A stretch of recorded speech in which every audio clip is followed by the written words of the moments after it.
let's talk about some of the impact that you have, positive impact that you've had on radio.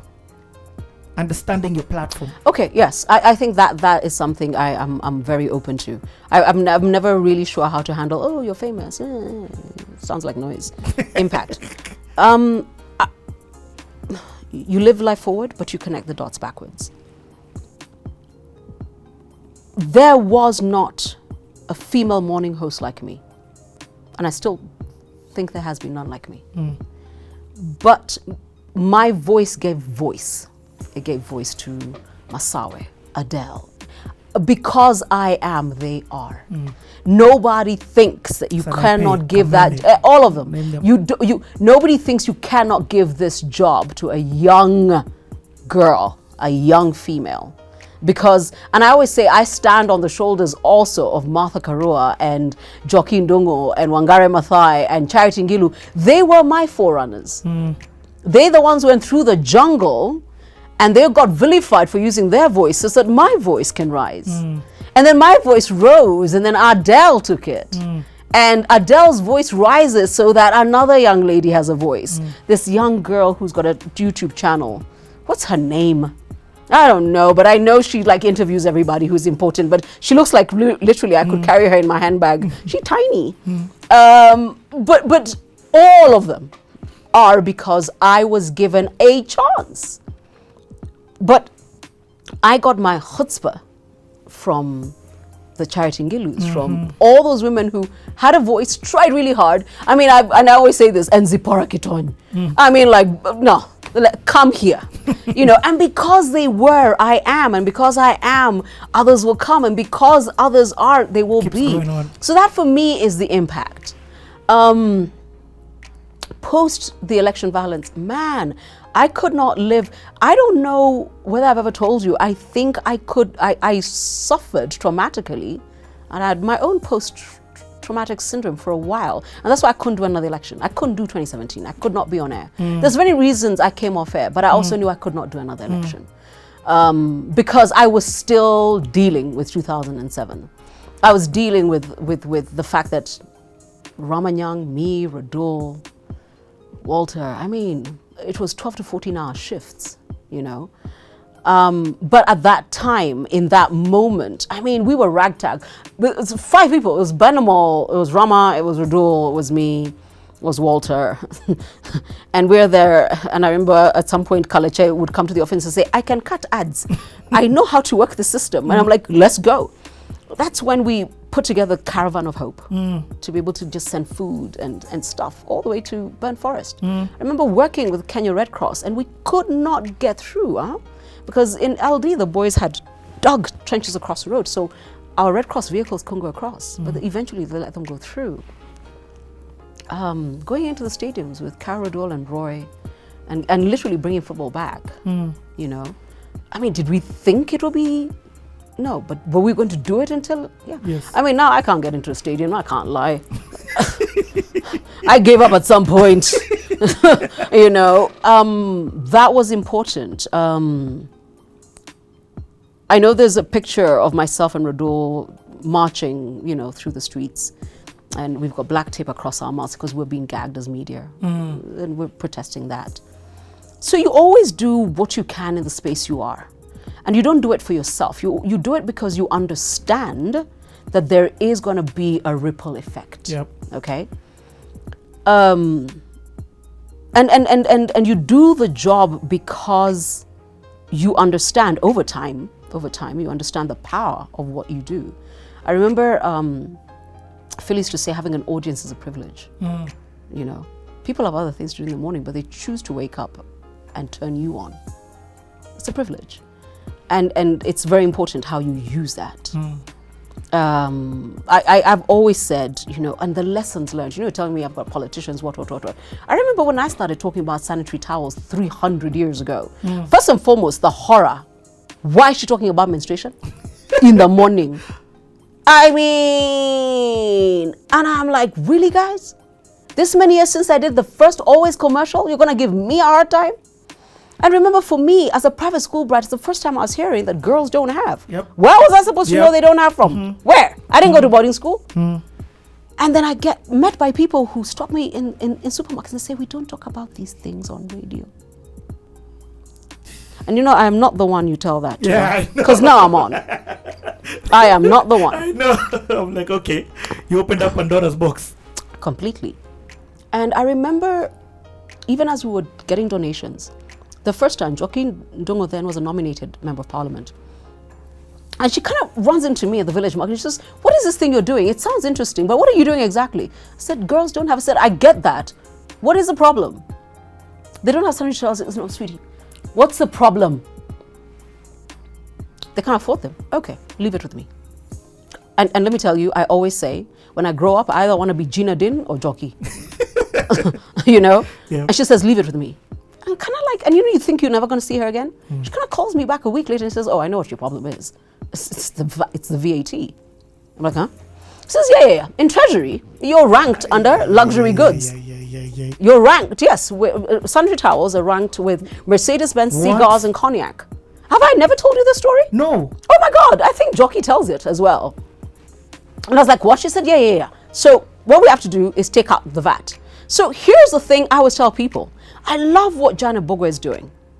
But I also need to remind people, if Jockey had not heard me talking about it and seen what I was doing as distribution, she told me you're not fixing the problem. And by the way, Jockey's the one person who taught me. You fix the issue. The root. Yes. Go to the root. Stop playing with leaves. No. And pruning. Yes. And that's how we got VAT removed. What? Kenyan women are not taxed to menstruate. But I also had my first real fight with Charity Ngilu and her PS, Nikal, at the time.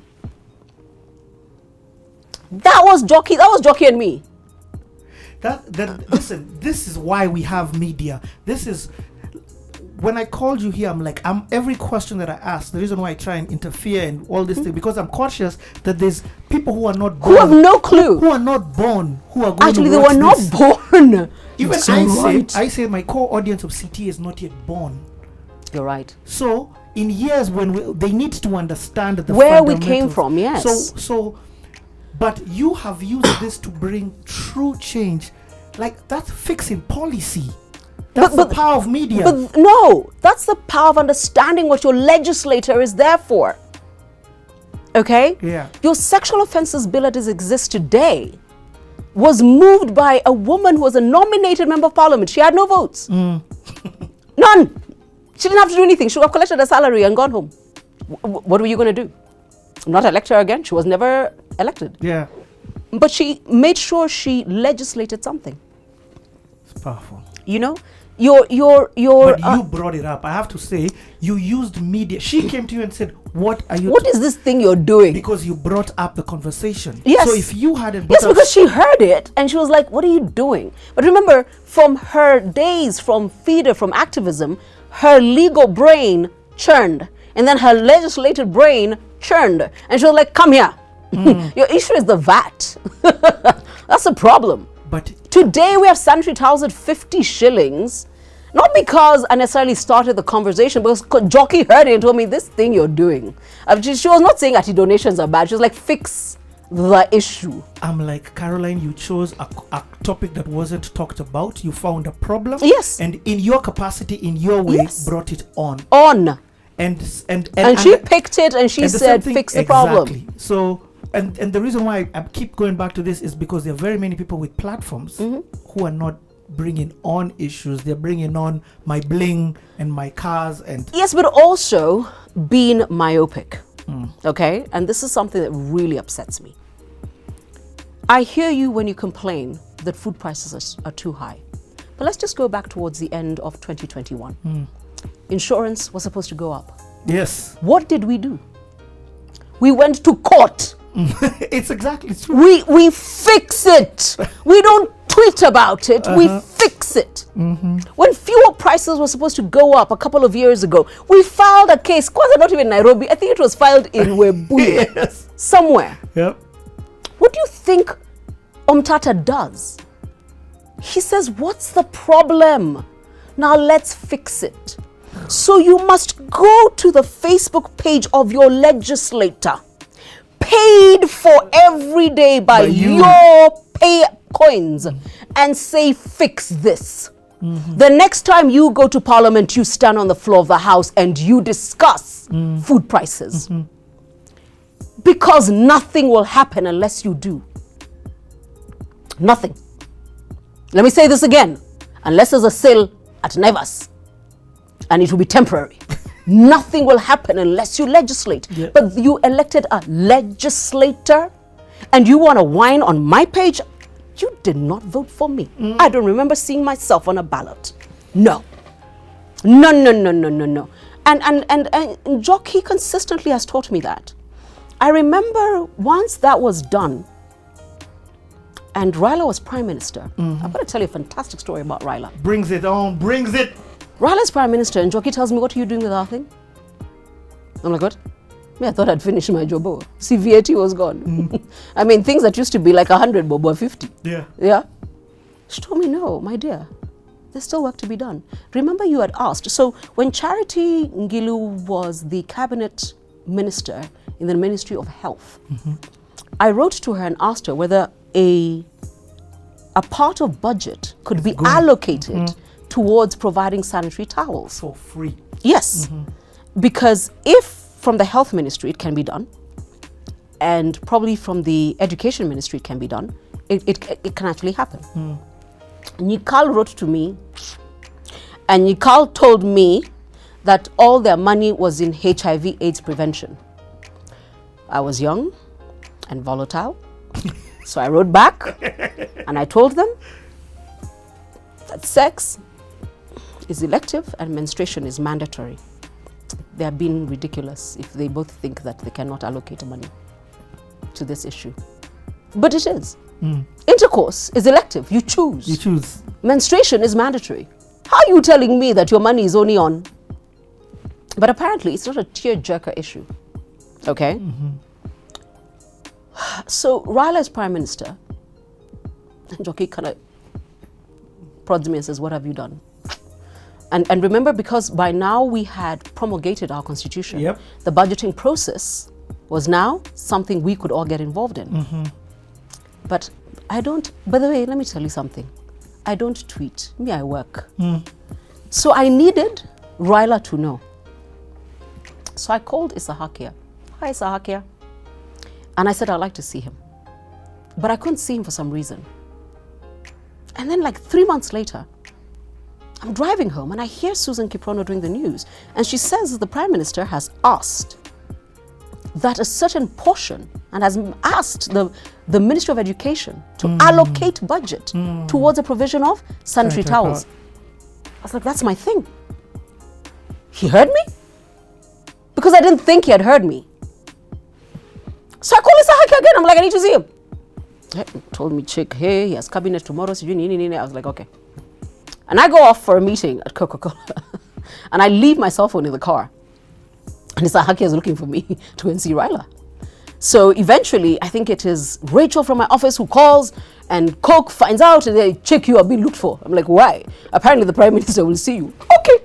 So luckily I was in Upper Hill, so I just drove down to her on behalf of it. I'd never been. The offices are now occupied by William Ruto. That was the first time Raila had those. So of course I was asking Isahaki on the phone, ati nyi watu mko wapi? Mimi sikujangi town.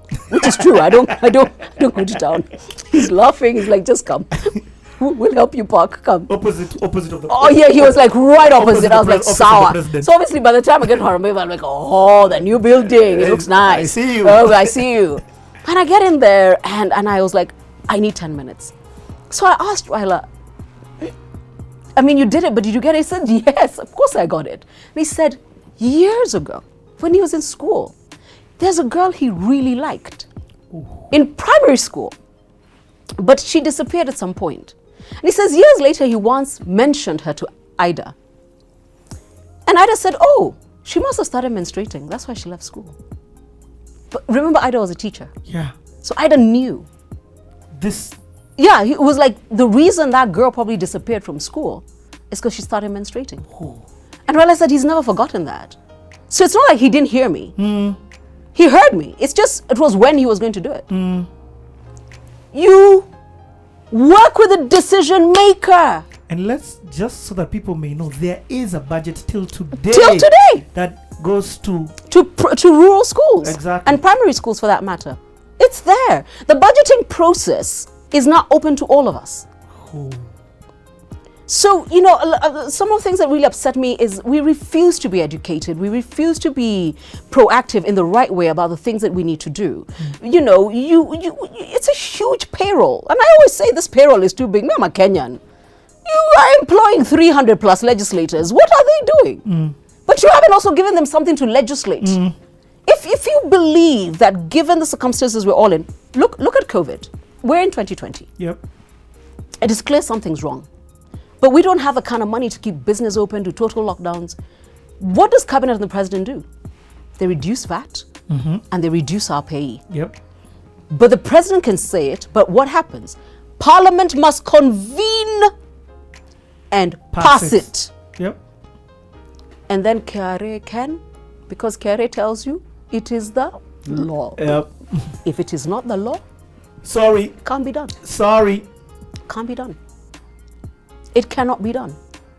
Oh, man. So until we learn to task the people, we pay a salary to do their jobs, we will all just be doing silly season and yelling at each other and shouting and trending hashtags to no end.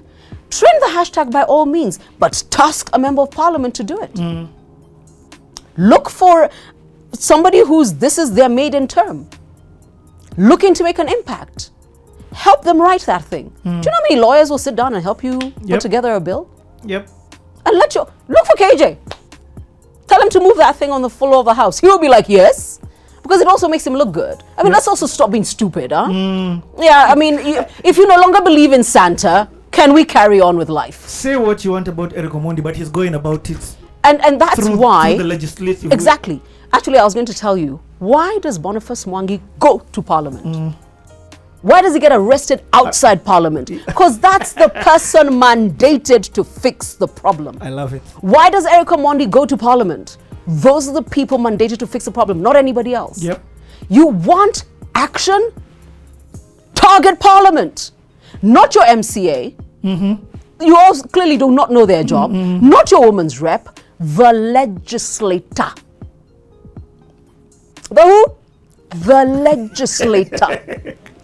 Okay, let's take first of all, Carol has given us an immense amount of time. I want us to come back and do the final part of this. Thank you so much. We'll be back. Let Derek change some batteries. And let me drink some water. For sure.